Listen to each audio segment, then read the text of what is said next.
All right. Well, first off, I want to thank Razer for supporting World of Podcasts back at BlizzCon and continuing to support what we're doing here and arranging this with you guys from Blood Legion. We got another one tomorrow, again at 7 p.m.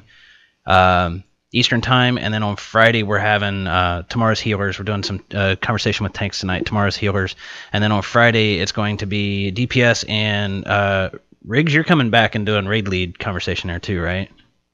Yeah, it's on Friday, I do believe. Right, that's Friday at 10 p.m. Eastern. For those of you that 7 p.m. Eastern is a little early, it's just the only time we could get to do these nights. Apologies. Really, we originally scheduled it at 10. It just didn't work out that way. So anyway, let's go ahead and we want to go for about 20-30 minutes and just kind of talk about Blood Legion, what you guys are. I mean, a lot of people, I'm assuming if they're in the chat, they probably are familiar with you guys. But just kind of wanted to talk mainly about tanking, and we'll talk some more general stuff too. But I guess just to kind of start it off, well, I guess I didn't thank you guys for being here, so thanks for coming tonight. I guess just to start it off, you guys you're a Paladin and a Monk, right? Yeah, I mean, right now I'm playing a Monk. I kind of float between that and a Death Knight, really. Okay, and is that, were you on your Pally when you guys were doing your progression rating, or is that just what you're playing now because it's fun? He was on his Monk. I play the Paladin. Oh, okay. Yeah, Phil's like sorry, I Pally. totally brain fart. So okay, so you just switched Monk and DK. Which one were you switching back and forth on progression, or were you primarily sticking to one?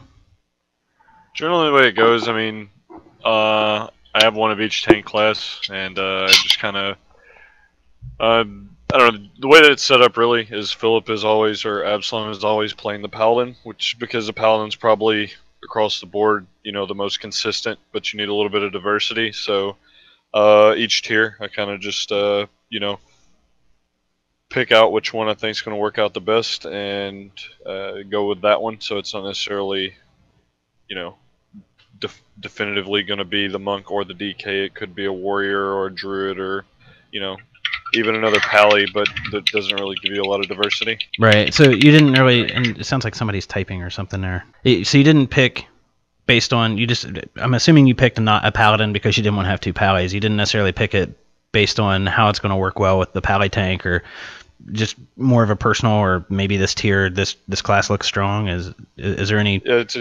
Yeah, it's exactly that. It's just whatever is going to be the strong. I mean, you can't.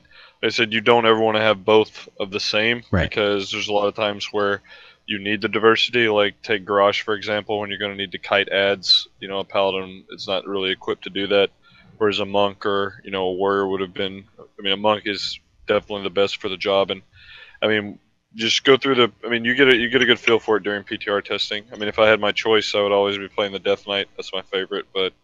I agree. I tanked a little on my DK for, well, actually a little, basically an expansion and a half, and I loved tanking on him. Granted, I wasn't tanking the stuff you're tanking, but it's still it's a fun class to play. Yeah, and that's exactly it. Is like it's all based off of our experiences on PTR.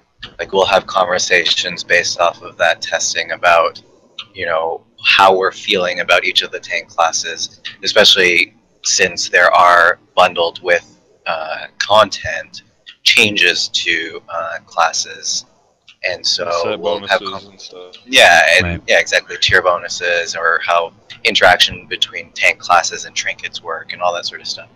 And we'll make our assessments from there as to which classes will benefit us the most.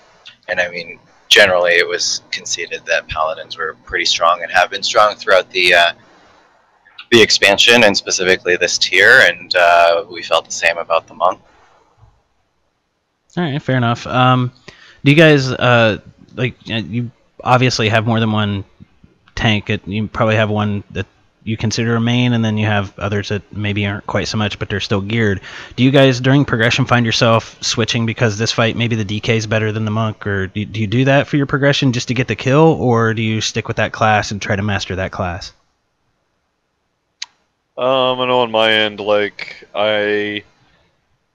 you know, it's kind of what Abs was just saying. You know, before the tour, we kind of went through. We had a spreadsheet, and you know, me and him sat down, and we were like, okay, well, which do you think the best tank comps are going to be for each specific fight? And I mean, like, once you get, you know, the majority of it done, there may be like one fight here or there that's going to be, you know, okay, this may be a little bit better, but you know, if it gets, unless it's something that's like glaringly obvious, like let's say Madness of Deathwing would be an example. If you had to have a Death Knight for the Impales because they're like super insane, it didn't matter the gear level or anything. So, I mean, it just for you to bring in a different tank on a fight other than the one that you've kind of committed to for that tier, it would have to be a very specific reason, like like I used the example on Madness. Right. Yeah, and I'll agree with that too. Like, some guilds chose to use warrior tanks specifically for Siegecrafter because of the amount of spike DPS that they could do to help kill the shredders and that sort of thing. We obviously didn't do that. We do have warrior tanks available to us. They're not necessarily the first alternates that we'll go to, but in the grander scheme of things, you know, our Siegecrafter strategy didn't specifically depend on the fact that we needed a warrior tank in order to kill that shredder, and so we didn't, you know, make a huge effort to switch to a warrior tank for that fight. Gotcha. Well, you guys have kind of already talked about this a little bit, but other than, you know, the obvious stuff like know your class and know the fight mechanics, what's quote unquote required of a tank in a guild like Blood Legion? I mean, you know, you guys are pushing for world first. You're not like somebody like in my raid team who we're not even, you know, clearing normals.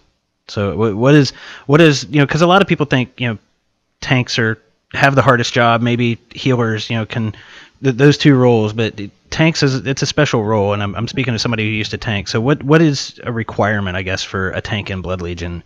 You know, you kind of already talked about having another class to maybe switch to it in a specific situation. I think ultimately it comes down to, I don't necessarily think I mean, it's harder in a different regard. I think you know, the healer, DPS, and tank role, and then DPS you could even split into like melee and ranged. I mean, each one is hard in their own respective, like, you know, regard, but I would say is, you know, specifically from a tanking standpoint, it's, you know, just being able to figure out kind of stuff like, you know, with like we mentioned, the changes and the set bonuses and stuff like that, being able to, you know, come up with your own game plan. Yeah, here's someone else's mic going, but yeah, so. Yeah, I think that's some background noise from Absalom, I think. I don't think so. Okay, well, maybe not. Maybe it's just some feedback. Yeah, so back on what I was saying is, like, you know, it's just your ability to come up and, you know, with specific things that your class may have had, or I mean, just it's all about being able to figure stuff out without having a guide or a video or something like that. Just be able to, you know, come up with the initial strat. All right, yeah, I'm still getting a little bit of feedback here. I'm hearing it too, but I don't think it's from me. I've got a push to talk key set up. Yeah, I'd say I'm have a mute button here. Anyway, let's just try to power through it if we can. Yeah, I mean, from my point of view, like, I wouldn't say that. I mean, aside from mechanics aside, I don't think that there's necessarily anything specifically required of tanks in a team like ours. I mean, we just ask and hope that as much as possible our members give 110% during progression. Everybody tries and contributes as much as possible to strategy development. So during your progression, sorry, go ahead. I was gonna say, it's not even just limited to the tanks too, man. Like, I'll be the first person to say it. Like, you know, there are people that, you know, other people have given suggestions. I mean, it's kind of like a community effort. It's kind of what Abs was just pointing out. Like, I mean, you know, I might not think of something that, you know, let's say, for example, Transcendence is something that's going to break a mechanic on a fight, or, you know, make something a lot easier. I don't necessarily have to be the person to come up with that. Other people can just, you know, mention, hey, do you want to try? I mean, it's like it's pretty much everybody in our guild at some point. The vast majority of us have been in like a raid leader position or a guild leader position, and just some form of leadership, and, you know, that stuff really helps us out when progression comes around with figuring out things. Right, and I wasn't meaning to kind of belittle anybody else, because, you know, like I said, I used to tank, but I'm a DPSer now, so yeah, I didn't mean to belittle everybody or anybody else. It's just that seems to be the perception among the community, and, you know, they're like, people talk about, you know, raid finder and that kind of stuff, and there's a shortage of tanks because a lot of people don't want to do it. It's all in the decision making, man. Right. I mean, that's really, I mean, it's like, it's less about the, you know, it's less hard in the terms of, you know, being able to milk out, like, it's just, there's so much of a tank that's like dynamic whenever, you know, Right. your vengeance and stuff like that. I mean, it's it's just a different thing than a DPS. So, I mean, it is harder from like specific standpoints, but on the flip side, it's easier in other ways. You know what I mean? So I think it's all weighted pretty fairly, in my opinion. No, that's Yeah, especially at our level, right? Like if you're looking at Raid Finder, it's a bit of a different beast. right. Because, and that's more just because of pure mechanics, right? Like positioning can be important just to satisfy certain criteria of a certain encounter. And if you don't, even on Raid Finder, however nerfed it might be, that's going to cause problems for your group. Right. Well, speaking of Raid Finder, like there's a lot of talk in the community. Like if you go to the forums for WoW and that kind of stuff, people say that like there was a big buzz when Flex mode was announced, and there was a bunch of people saying, "Oh, well, I'm a heroic mode raider, and now that's another tier that I have to run." Do you guys feel that way? Like, do you feel like LFR and Flex is it something you have to do as somebody that's pushing for World First like you guys do? Yes. Oh, you do? Okay. No, I mean it's not. Our first week is all about front loading as many groups as we can through that normal clear, but we did have. I mean, at least it's the loot through the flex mode. It was like you really only do it for like a trinket or just like some big ticket item that the item level hit is outweighed by the actual item, which it would have to be more or less a trinket in most cases. So I mean, we did have to do flex mode on all of our characters once the first week, but I mean it's really easy. But I mean, yeah, I don't really think there's any way to get away from having us feel required to do that, to be honest. Yeah, we're essentially a good way of assessing whether we feel like it's necessary or not is that we just have to take every advantage as much as possible in order to maximize gear intake, in order to improve our shot and our chances to be competitive at that level, right? So Flex was something that we definitely used quite a bit of at the beginning of progression. Not so much LFR in this final tier, but then LFR during the course of the expansion still ended up being somewhat necessary because you could benefit from making progress on your legendary through LFR. And Right. so that, by proxy, made it sort of something that you had to do, especially for like DPS that wanted to get a chance for like a rune stone to drop, but they sat for 3 fights because we didn't need them. They would have to go in on LFR and make sure to do them if we weren't doing it on normal, in order to make sure that they maximize their chances at making progress towards their legendary meta or cloak or whatever stage it was at. Gotcha. And with the well, I guess I was about to jump ahead of myself. So when you guys are doing your progression fights, how do you analyze a fight when you're learning it? I mean, I know you've mentioned PTR, but like on the first tier, you've got beta. You don't have full access to everything on the PTR. I mean, I think they've done a better job for raid testing. Did you guys hear somebody say test? Yeah. Okay, I'm not sure who that was. But when you guys are doing your progression fights, and say you're on Garrosh and you just can't figure out the mechanic, do you guys just go to combat logs and go to the parsers on like World of Logs and whatnot, or do you have any kind of add-ons that you use to help yourself figure out what's going on?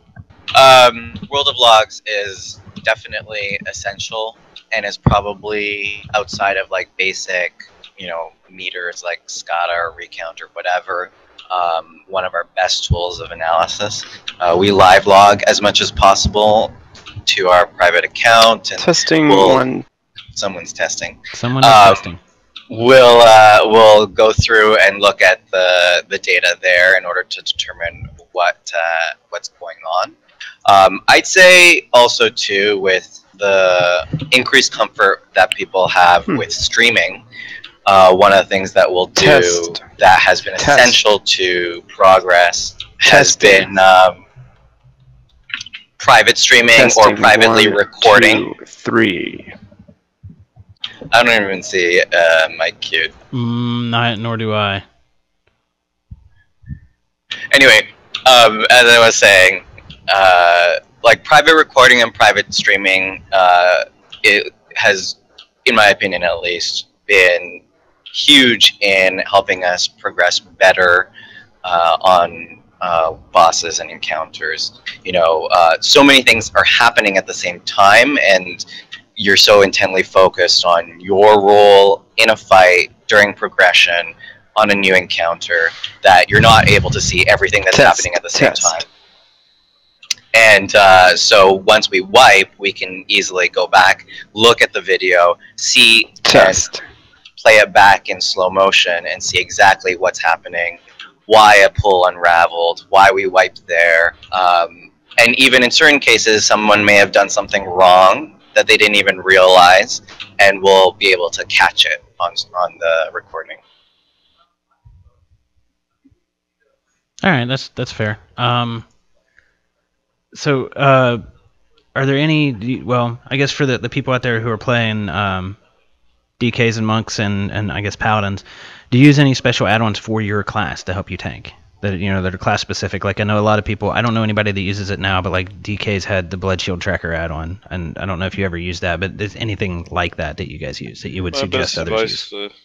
My best advice to anybody would just be either learn yourself to be really fluent with weak auras or have someone in your guild help you make weak auras, because the biggest thing about if you're trying to progress at a the cutting edge or whatever, you're not going to have a lot of these boss mods, or I mean you do it like, that's what I'm getting at, is that you want to be as least reliant as possible on the number of add-ons, right? Because odds are a lot of them aren't going to work or be updated or anything like that. And weak auras is something that you control what it's showing. So whether or not you need a boss timer, or whether or not you need something to track, like on my monk, I use weak auras to track my keg smash cooldown, basically everything, keg smash, energy, chi, like the whole nine. Yeah, I love me some weak auras. Testing, 1, 2. Our tester guy's back. All right, well, let's see if we can power on through. I've only got a couple more questions. We had one from the chat room I'm probably going to slaughter the name. It's RN Jesus. Maybe I didn't get that wrong. I was wondering if Death Knights are still viable as raid tanks. He said in the chat that he's not played since, I believe, since he played a Frost tank. So that means Wrath. Yeah. I mean, it just depends on your definition of viable. I mean, they're able to clear content.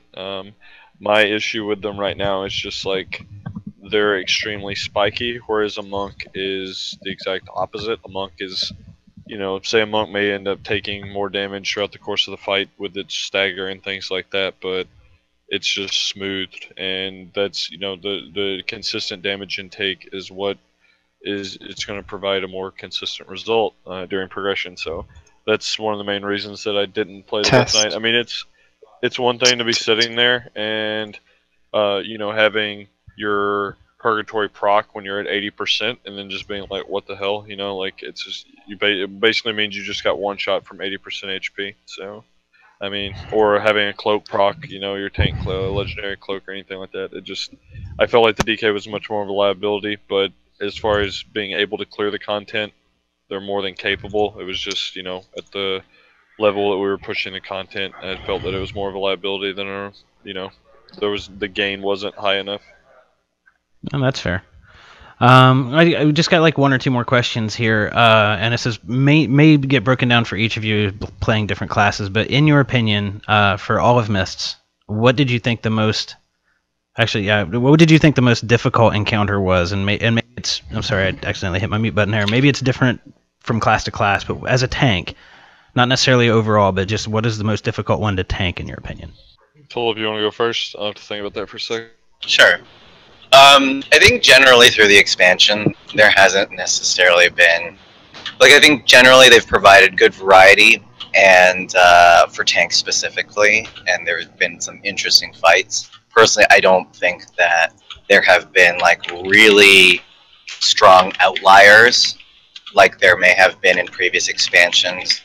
To my mind, an example would be something like Spine of Deathwing was a pretty challenging tank encounter in memory. But within this expansion itself, I'd say I have pretty good memories and fondness for, most recently, Siegecrafter, I think, was just really well done. It provided a lot of variety for what the tanks had to do in terms of killing the Shredder in time, positioning the boss, relative to the shredder, as well as like all the environmental effects that were going on: fire, mines, drills. And then I guess earlier in the expansion, Spirit Kings and Shaw of Fear are probably up there on the list. Spirit Kings, there was immense pressure placed on like correct positioning, and with like the marching armies across and all that sort of stuff. And Shaw of Fear had a lot of fun things, whether it was like eating the balls on the platform and running around trying to like protect your DPS and stuff like that, as well as like Phase 3 and like one-shot mechanics there.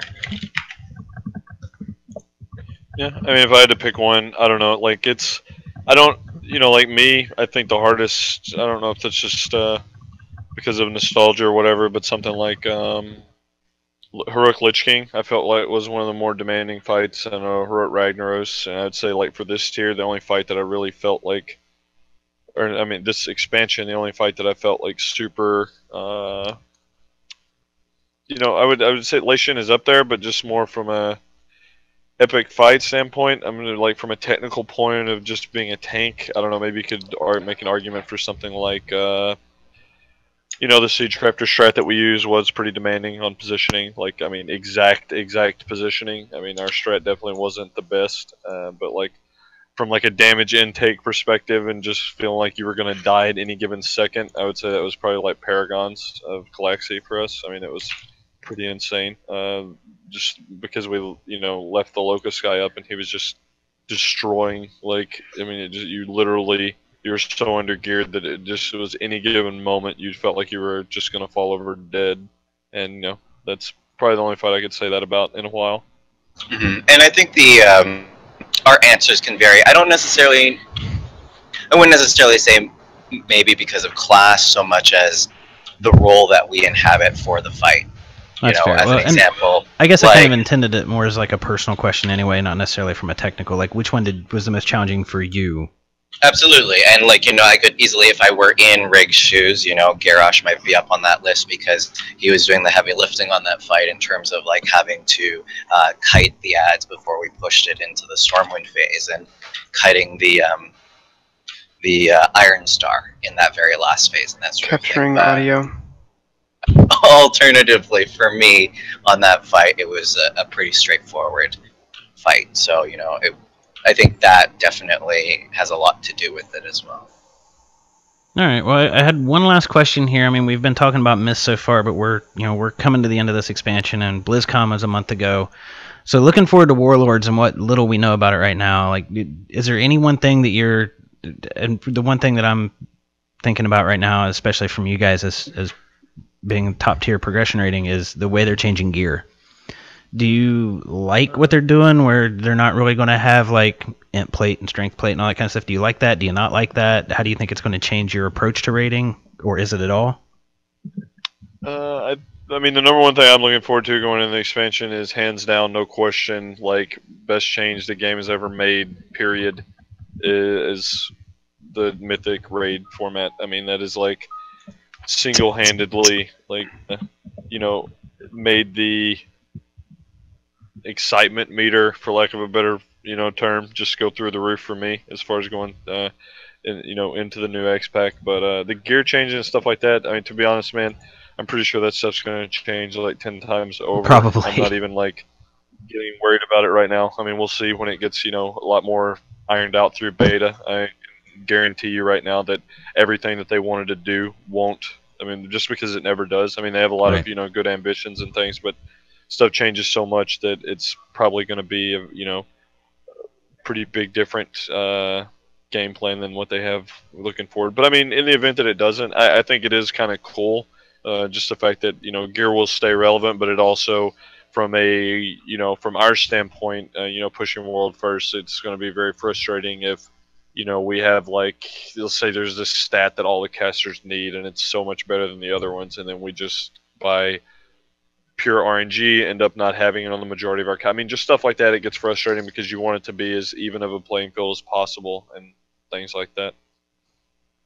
Yeah, and I'd say like I'd agree with Rig about Mythic being a huge, important change. I think it's awesome that they've been as courageous as they're being and committing to a change like this. I don't think like the itemization changes are to gear are gonna change much about how we at least deal with gear as well as raid composition for ourselves. If there, let's say, were a single tanked encounter, I think the other tank wouldn't just switch to DPS because you could, just because some of those off pieces sound like they'll still be role specific, and at least with world first pushing for world first, you've got DPS on the sidelines who will just, in a min-max perspective, be able to fulfill the role. Also, from a familiarity perspective with DPSing, much better than a tank would playing a DPS role, even though they would have most DPS gear. I think the one change that I'm really excited about is that the change to Vengeance and not having it affect DPS, which I think I'm pretty thankful for, just because I think Vengeance got a little out of hand this expansion. I agree. I think it got out of hand mainly, and I think it kind of compounded with the exponential gear inflation, that they've talked about with the item squish. I think the two kind of exploded when they got together. I'm going to take one last question here from the chat room, and then we'll go ahead and wrap it up. I'm assuming this is Boy asks, as tanks, what would you like to see? I think the question is specific to tanks, but what change would you like to see in the expansion that would be directly related to tanking, or any? Yeah, so if I had to pick one change, I would probably go with ultimately, I think they're doing a pretty solid job. I guess that's a whole like this for the next 10 minutes compared to last, as far as like tank balance and things like that goes. So I mean, you want my headphones? I could get them. But... Sorry, you're getting kind of talked over there. Yeah, I just didn't want to get it. If you guys are recording it, you can edit out the person that's just being completely oblivious to the fact that we can hear him talking. But yeah, so hopefully all that gets edited out. But like I was saying, is above anything, I would just want them to be able to keep tank balance in order to where you don't have one tank getting completely out of hand. I mean, I know adding the monk to the tanking just roster, if you will, between the 5 classes now. I just want them to keep it balanced. So as long as they're able to do that, I don't really I don't need a lot of new bells and whistles and things like that. I enjoy it as it is, but I'm kind of open to whatever, I guess. Yeah, I think mechanically we're fine. I would agree with Rig that balance is important, and I think that'll keep things interesting and viable for people to play what they want to play. And I'd say the thing that I would wish for and hope for most is, I think, what we were talking about earlier, where I think like the tanking perspectives for most encounters in Mist were good. Wouldn't necessarily say they were great or like incredibly challenging. And to see maybe an encounter or two at least kind of reaching those levels again would be a lot of fun. All right, well, I guess we'll go ahead and wrap it up for the evening. I want to thank you guys again for joining us. Is there anything you guys want to add? You guys recruiting? You want to pimp your guild, your website, that kind of stuff? I would just say that yeah, I mean, we're definitely recruiting exceptional players going into the expansion, and if anybody's interested and they think that they've got what it takes, just go ahead and check us out on bloodlegion.com and things like that. But other than that, just thanks for having us, and make sure to follow us, myself and Absalom, on Twitter.